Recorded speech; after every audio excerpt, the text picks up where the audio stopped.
যে আমরা মনে করি যে ভোট একটা সাধারণ বিষয়, কিন্তু না না না, ভোট একটা সাধারণ বিষয় না, এটা জবাবদিহিতার শুরু।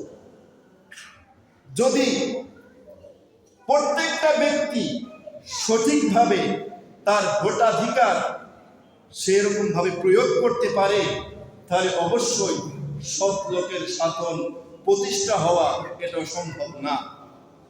কিন্তু এমন একটা সময় বর্তমান এসেছে, আমরা যদি চেষ্টা করি, আগে দিনের ভোট রাতে হয়ে গেছে, আগে সরকার নির্বাচিত হয়ে গেছে, এখন আর এমন নয়। এখন জনগণের ক্ষমতা, জনগণের বল, জনগণের সৎ সাহস এটা পরীক্ষা করার সময় এসেছে। অতএব ভোটের গুরুত্ব এটা আমাকে বুঝতে হবে যে ভোটটা কি সাধারণ কোনো বিষয় না। না না, আপনি 500 টাকা পেলেন, 500 টাকার মাধ্যমে আপনার এই মতামতকে বিক্রি করে দিলেন, এটা আপনি কি করলেন? প্রথমেই আপনি দুর্নীতিগ্রস্ত হয়ে গেলেন এবং দুর্নীতিবাজদের রাষ্ট্রে প্রতিষ্ঠা করার জন্য আপনি এখানে সর্বাত্মক পর্যায়ে চেষ্টা করলেন। এই জন্য আপনার 500 টাকা আসলো পকেটে, ঠিক আছে, কিন্তু সেখানে যে রাষ্ট্রের 500 কোটি টাকা ক্ষতি হলো, এটা আপনার বিবেচনা করার বিষয় ছিল না?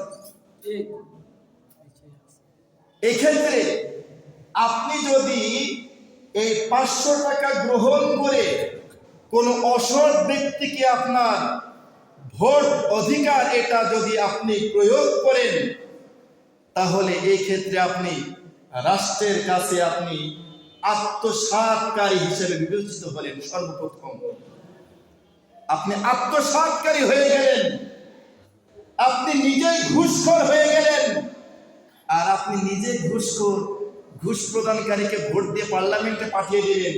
এটা কি আমার সোনার বাংলাদেশ গড়ে দিব?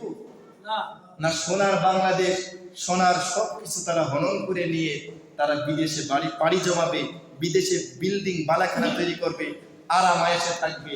আর আপনি সলিমুল্লাহ কলিমুল্লাহ, ওই সলিমুল্লাহ কলিমুল্লাহ হিসেবে রয়ে গেলেন। আপনি আমরা 500 টাকার মাধ্যমে আপনার ব্যক্তিত্বকে আপনি বিক্রি করে দিলেন। একটা গরুর দাম তো, ছাগলের দাম তো 5,000 টাকায় পাওয়া যায়, একটা ছাগল পাওয়া যায় না। আপনার ছাগলের তুলনায় আপনার ব্যক্তিকে আপনি বিক্রি করে দিলেন। 500 টাকায় বর্তমান কিছু পাওয়া যায়। 1 কেজি ছাগলের গোশতের দাম 1200 টাকা, 1000 টাকা। 1 কেজি গরুর গোশতের দামই তো আপনার 500-700-800 টাকা। আর সেখানে মাত্র 500 টাকায় তো কিছু হয় না। 500 টাকা আপনি সবকিছু বিক্রি করে দিলেন। আপনি এত নিশ্চয়ই, এত হীন।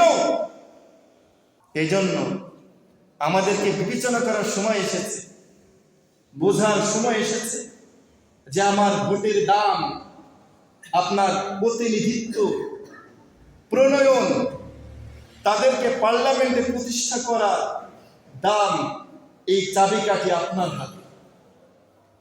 আপনাকে দেখে শুনে বিবেচনা করতে হবে, আপনাকে ভাবতে হবে যে আপনি কাকে প্রতিনিধি হিসাবে প্রেরণ করলেন, সে ব্যক্তিটা কে।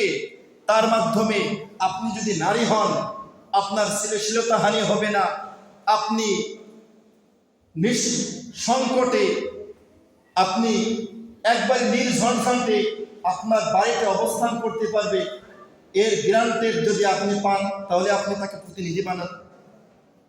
আপনি রাষ্ট্রের নাগরিক, রাষ্ট্রে যদি আপনি আপনার আদালত, আপনার আইন ব্যবস্থা, আপনার রাষ্ট্রের সেবা নেওয়ার ক্ষেত্রে যদি আপনি এরকম ভাবে যদি সমসুযোগ পান, যেরকম ভাবে সবাই পায়, তবে আপনি সমসুযোগ পান, সুবিধা পান, এমন ব্যক্তিকে ভোট দিয়ে। আর যদি না, পরবর্তীতে আপনি এমন জনকে ভোটের মাধ্যমে পার্লামেন্টে পাঠালেন, সে ভোটের আগে যুদ্ধটা কি করে ফেলছে, ক্ষয় করে ফেলছে, আসতে সালাম দিতে দিতে শেষ। কিন্তু আপনি নির্বাচিত করার পরে, এরপরে আর 5 বছরে আপনাকে আর পাওয়া গেল।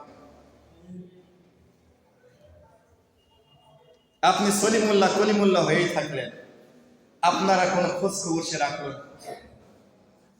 5 বছরের জন্য সে গ্রামের ছেলে আর গ্রামে আসলো না, অথচ গ্রামের ছেলে হিসাবে মহব্বত করে সবাই তাকে প্রতিনিধি বানিয়েছে।